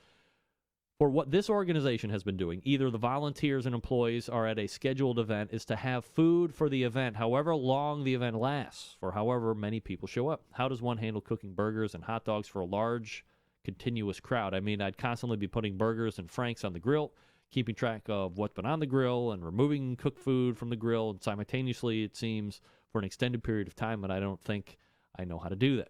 Could you fit into your show at some point, either your own expertise and experience on that, or some sage advice from one of your guests on how to grill barbecue for large, continuous crowds? Thanks for giving me consideration on this request. Your pal, Eugene Apicella. Yeah. So I routinely do this, and here's the deal. First of all, Eugene, just relax. I mean, if it's hot dogs and hamburgers, the expectation of people, especially if it is an event of any size like you are talking about, is mediocre at best. Nobody's expecting succulent, juicy burgers and incredibly well-manicured hot dogs and all of this stuff. What I recommend is this. Making sure that the hot dogs are not on hot zone level. If you have anything that can get them up over above the coals at any type of an extended height, and just get them up there and, slow roast them. That way they can hold. I mean, you're going to have to continuously kind of rotate them or get them cooked and then put them in pans with some foil over the top and continually rotate them around, and that way they don't kind of get slimy, because dogs, after a hold, after a certain period of time, will get a little bit slimy. Burgers, a little bit different story.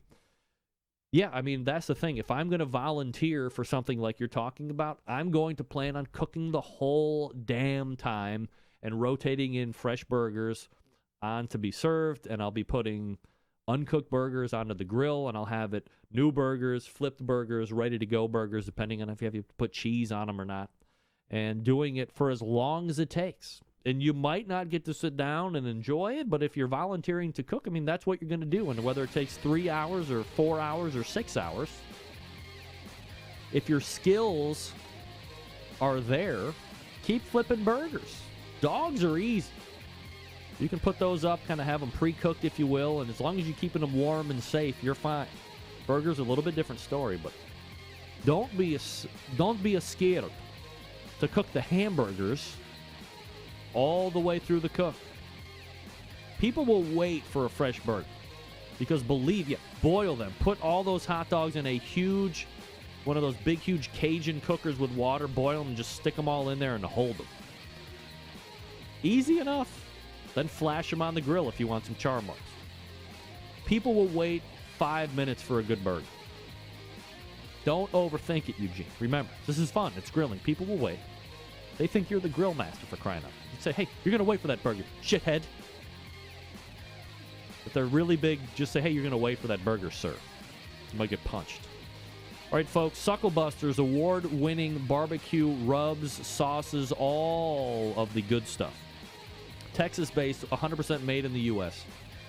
Products have won hundreds of industry awards, including 2 first place at the American Royal, the World Series of Barbecue. New products from Sucklebusters. How about this? Honey glaze barbecue sauce, ladies and gentlemen. Yes, it's a finishing sauce. This is thin. Look at it. See it rolling at the top there? This is thin. It's a glaze. It's a finishing sauce made especially for competition ribs and chicken. Super sweet, not spicy. Super red. They use a special American paprika for that bright red color. Brush it on 5 to 10 minutes of cooking.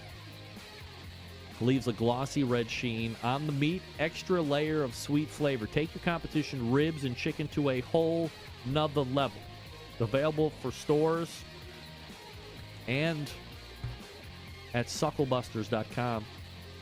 Sales at sucklebusters.com is the email. Like their Facebook page, Sucklebusters. Call them 972-393-9509. Visit their forum, thetexasbbqforum.com. But give the new barbecue glaze and finishing sauce a try. Once again, here it is. This weekend on my finely grill-oiled chicken thighs, the last 5 to 10 minutes, I dumped out the other bottle that isn't open and finished it on the chicken thigh. Really, if you like the bright red color on the chicken, this does not disappoint. The flavor was good. You know, I'm always weary of the liquid smoke. Not there. It says it's in there. I didn't taste it, so that's good. You're going to want to try it. Honey barbecue glaze and finishing sauce. Sucklebusters.com. All right, we are back with Mike Lindley right after this. Stick around.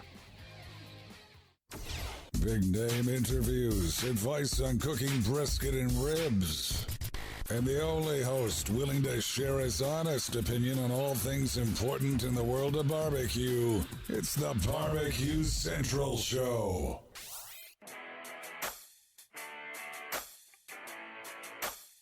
Who would have thought this music thing was going to go this far? I never asked for this.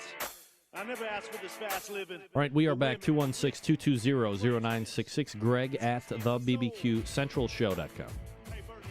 Thanks again to Bill Souza for joining me this past segment, talking about the Sam's Club local event that he was able to secure reserve grand champ on. He will move on to the regional round at Sam's Club coming up in about 4 weeks' time at Sin City, where the top 10 will move on. My next guest, simply winning the last 2 times out, and is the newest, I'm speaking for him, of course, we'll get his opinion here in a second, but the newest believer in Barbecue Central show karma. You show up on the show on a Tuesday, you win the following weekend. Mike Lindley, Smokin Mo's joining me here on the show. Mike, how are you, buddy? I'm doing great, sir. Mike, tell me about the show karma and how it has changed your life. I can tell you right now, man, I'm still excited right now, if that tells you anything. Yeah, absolutely. So, you know, last week we were talking about a huge win at Santa Anita, huge amount of teams, great competition, majestical scenery and so forth. And then you scoot off to the Havasu Landing, California competition and summarily go out and crush everybody and take grand champion on that too. So you got two in as many weeks. If you can, if possible, are you able to compare and contrast each competition and how they were similar and how they were different? Well, of course they were similar because we won. Yes, that's right. But I was thinking about this the other day, and I was thinking how when you're trying to win something, you're climbing the hill, and you're working towards it, but you've worked towards it so many times, and you never made it. And, of course, the last weekend, we made it. So now you're running this aura for the next 4 or 5 days thinking, oh, my gosh, what did I do right to make that happen? Instead of, what did I do wrong to make it not happen, if that makes any sense? Yeah. Yeah, so now we're thinking all week, okay, what did we do right? We did this, we did that, and so we go into this comp, and we had the bottleneck the week before, so we cured that on the schedule, and then, boy, we had a couple of doozies on Saturday, but it was very interesting to say the least, because now that you're up at the top, as one of my good buddies told me, there's only one place but down. There's only one way but down. And so we were kind of bound and determined to go in there and at least represent. I mean, that was our goal, is to go in there and, you know, just take the bull by the horns, if you will, and boy, did it sure work out really well for us. So what's it like, as a team that's grinding and trying to get to the top of that mountain, and you go to Santa Anita, you win, you show up at the next event literally a week later. It's a big event that a lot of top teams are going to be going to in Havasu Landing, California. And that bullseye's on your back. How does that kind of mess with your mind, if it does at all, on making sure that as the pitmaster, the schedule and the program is still being run the way it should to give yourself the best chance of success again? Well, we knew the bullseye was there, for sure. And if you look at the top 10 teams, 8 of the top 10 teams were 3 to 4 calls, every single one of them. And we're talking, of course, Loot and Booty, Porketeers, the pit crew of SoCal, IcyBreeze 30 out of Arizona. These are all big name teams that have all been, they've climbed the mountain and slayed that dragon 4 or 5 times. All good guys. And so, obviously, we picked the hottest guy out there, which was Luke Booty Smitty. I mean, he was our target. Also, we love the little comment he made right at the end of your show last week that, congratulations to Smokin on their RGC. And of course, I didn't even hear that until Friday morning on the way out. I'm riding along with Danny, my partner, and he said, "Play the show," because I hadn't heard the show yet. And then I heard that at the tail end, and as I'm cruising down the road to get set up, there's Smitty right over there, and I waved to him. I say, "RGC, huh?" And that's all I said. I just kept on going, of course. And so we went and set up and did our thing, and then, like I said, that bottleneck from the week before, we tweaked the schedule a little bit, and we thought we had everything just dialed in. We started our boxes in the morning, I think, at like 6 in the morning, because boxes give Danny and I fits all the time. I get the first box done, a bottle falls over and cracks the box. And now I'm just like, God, there's an hour's worth of work gone. I look over, and Danny's building his box in the lid. He's 3/4 done.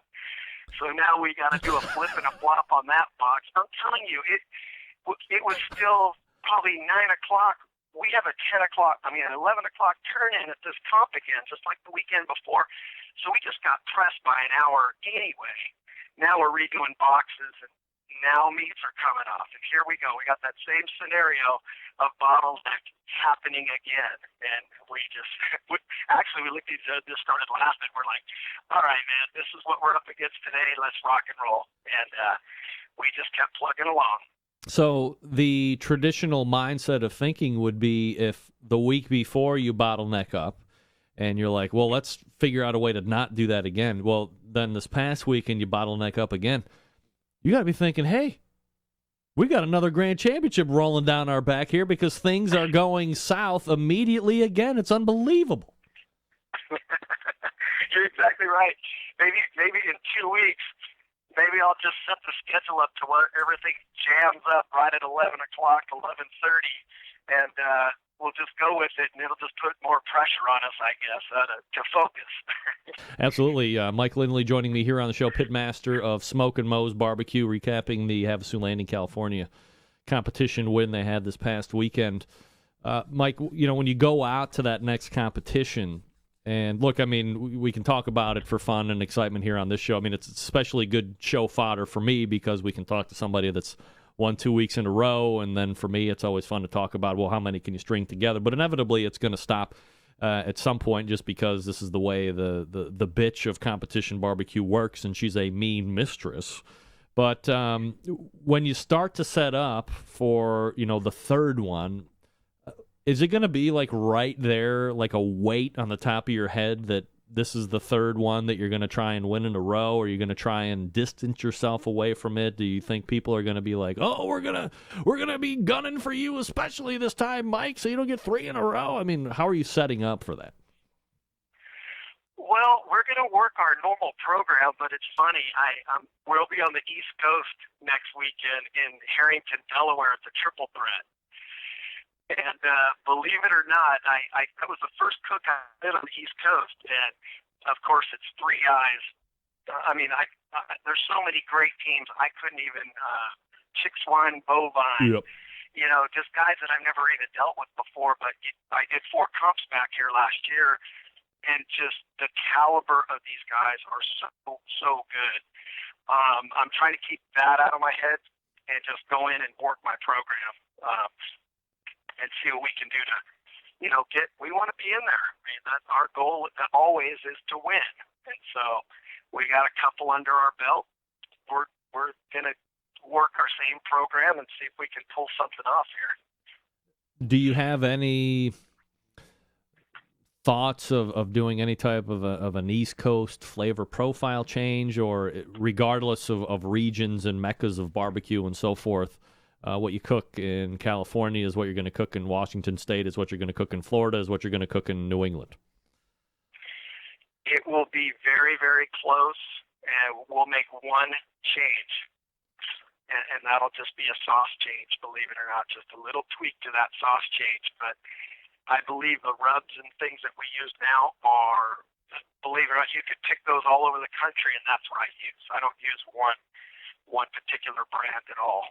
So I used this setup the last 2 competitions that I did in Virginia and Hampton, Virginia, and we ended up getting 4 calls and 6 overall in that last competition. So we know the Virginia area works pretty good, and I'm just going to run with it up north.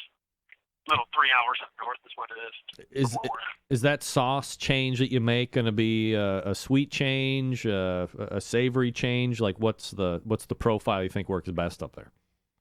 It'll be a vinegar change. More vinegar? More vinegar? Yep. Oh. Yep.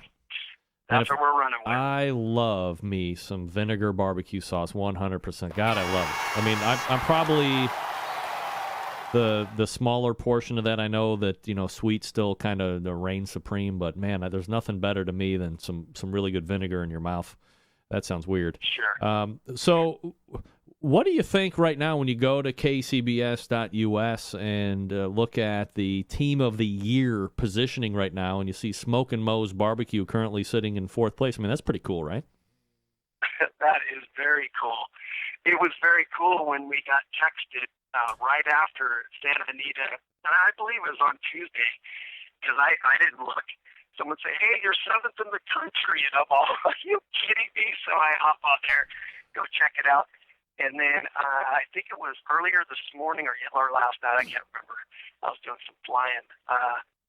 Bam, 4th place, and we were ecstatic. I shot a little text over to Danny and. Like 4th in the country, man, and so we're all happy right now. It's early in the year, It's great that we're there, but we need to really, really focus on what's going to happen. 7, 8, 9, 10 comps from now.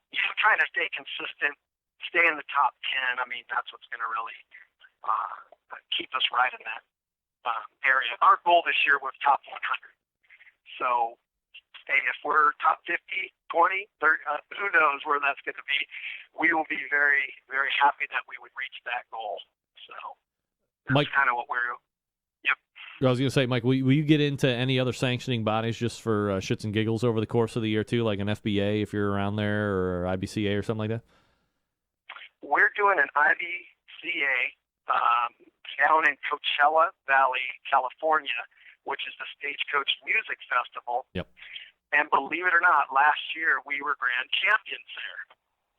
And that was our first grand champion ever. Of course, it was IBCA. And the team was ecstatic. I mean, that was one of the happiest moments of our career. And it started out in the first place in chicken, and they could give these real cool awards that are big record is what they are. So over the course of the last 2 years, we've got our record collection going right now. First place ribs, chicken, and grand champion. And the kind of the running joke right now is, okay, I want the first place brisket next. So that's kind of, believe it or not, that's our goal. If you get that and, take a shot at a win, we would be very happy. Yeah, with that. Stagecoach, Tom Emery putting on a great show each and every year out there for sure. Yep. What do you like about an IBCA event? Or I guess, there's obvious differences between sanctioning bodies here. With an IBCA, judges aren't trained. They're taking people off the streets. You're kind of cooking for the general public, if you will. You're dropping pork out of the whole situation. It's brisket and chicken and ribs. What do you like about an IBCA versus a KCBS? Well, right off the bat, of course, there's no garnish. And that is huge for us. You put a little piece of foil in the pan or down in your little box. You put your 7 ribs, 7 slices of brisket, and a half chicken in a box. You close the box, and an hour later, you have another turn-in. KCBS, of course, is every half hour. So I think that gives us a little bit of an advantage. I mean, we're twiddling our thumbs, believe it or not. But when we turn in chicken, and then now we have an hour to wait for 7 ribs that we Hollywood cut and throw in the box, it's like, it seems like an eternity. So in that respect, the turn-in time and, of course, the garnish, those are the two big things that we like about IBCA. Mike Lindley is the pitmaster of Smokin' Moe's Barbecue, grand champion now 2 weeks in a row at this past weekend's Havasu Landing competition in California. Mike, congratulations again on the back-to-back. Continued success. Good luck here in the next couple weeks when you get to the third one. And when you win, we'll have you back on again, and we'll keep the momentum rolling, buddy. All right. Thank you, Greg. Hey, can I do a quick shout-out? Yeah, go ahead. My son today, his golf team, high school golf team, they won their matches, and my son shot a 38. So big shout out to my son Jared on shooting his 38. That's the best score he's had in competition golf. So yes, we're all happy. 38, baby. Yeah, I thought I shot 38 on the first 3 holes. Uh-oh. I'm not very good. All right, Mike. Appreciate it, man. Cool, man. Thank you. There he is, Mike Lindley. He's got a golfer on his hands. Watch out now. I bet he could take Tiger Woods. Can you imagine the day that anybody thought they'd be saying, I could take Tiger Woods? I don't think it's out of the realm of possibility at all anymore. I could take Tiger Woods. That bitch is mine. Hey, you. Are you interested in taking barbecue or smoked foods to the next level? Have you thought about starting a catering business, opening a food truck, or a restaurant? If you have answered yes to any of these questions, let Cook Shack help you be successful. Register for Cook Shack's Fast Eddie's restaurant and catering class to be held in July. The class is held at the Country Club in Ponca City, Oklahoma, and uses their own commercial kitchen. You'll see how to cook on a Cook Shack broiler, an FEC 500, 120, 240, and the SM160. All smokers used during the class will be available for purchase at a special rate for participants at that class. The classroom has a classroom portion and a hands-on portion. If you want to handle meat, rubs, and knives, this is a class for you. Each student will learn how to select proper cuts of meat and trim the brisket, the pork butts, the ribs, the chicken. Other topics to be discussed include these important items: menu ideas, cook and hold temps and techniques, food safety, brining, profitability, and yields. It also includes setup of a dinner service and then working the service line for the patrons of the Country Club. The instructors are the legendary Fast Eddie Marin, Barbecue Pitmasters TV show finalist David Bosca, Butcher Barbecue Competition Team, and Cook Shack CEO and President Stuart Powell. Each student will receive a binder with class materials, a Thermapen, and a Cook Shack apron to take home with them. It also includes 3 nights, hotel, meals, a tour of the Cook Shack's manufacturing facility, and a tour of the Head Country Barbecue Manufacturing Facility. The class dates are July 13th and 14th. Class size limited to 25 students.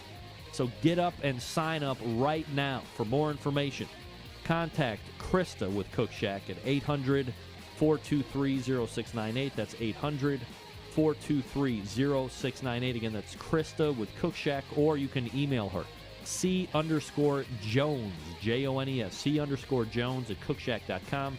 That's C_Jones at cookshack.com. July 13th and 14th, limited to 25 students. Fast Eddie, instructor, Dave Bosca, instructor, Stuart Powell, instructor.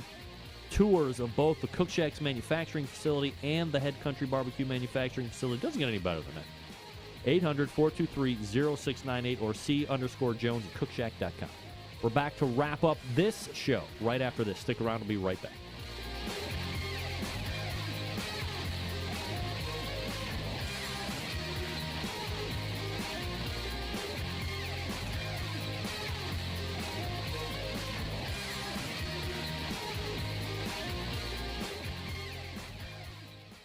Get in the smoke. Call 877-448-0433 to get on the air. Now, here's your host, Greg Rempe.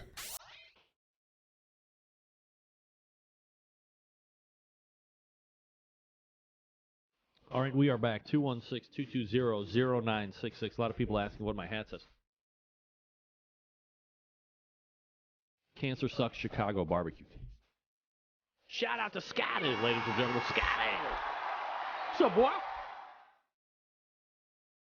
Anything else you want to find out about my show, sponsorship opportunities, so forth? We're big, really close to announcing a big re-securement of a show sponsor over the next 5-6 months.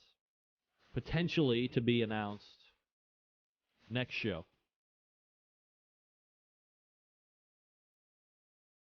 All right. I got you, Matthew. I got you, boy. Just friend me.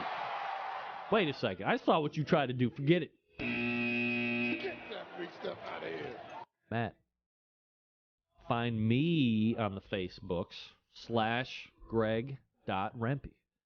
I will accept your friendship. I don't friend anybody on Facebook. Bitch, do you know who I am? I'm not taking no friend. I'll accept your friendship, but I am not taking no friend. Unless you're famous, potentially make me famous or anything like that, then everything's different. Then you're my man.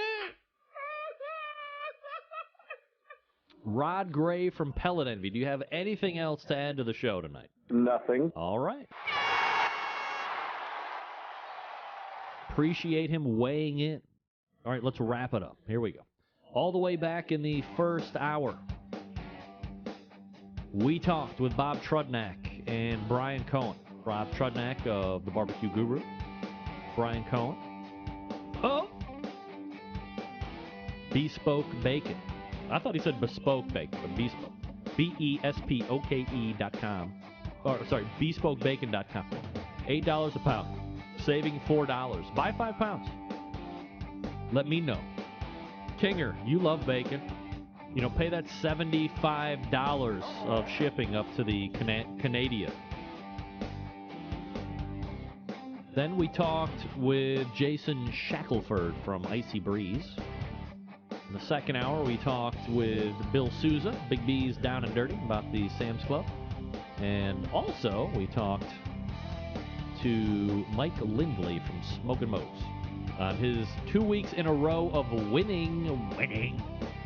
Hey, if you got raw cast iron, re-season it each and every time. As it starts to cool, hit it with the brush, then burn a little grease or Crisco or Spam into that. Re-season it each and every time. Gives you generations of rust-free service. Also, September 11th, 2001, I will never forget. Till next Tuesday at 9 p.m. Eastern Standard Time, this is your program host and proud U.S. American, Greg Rempe. Good night now.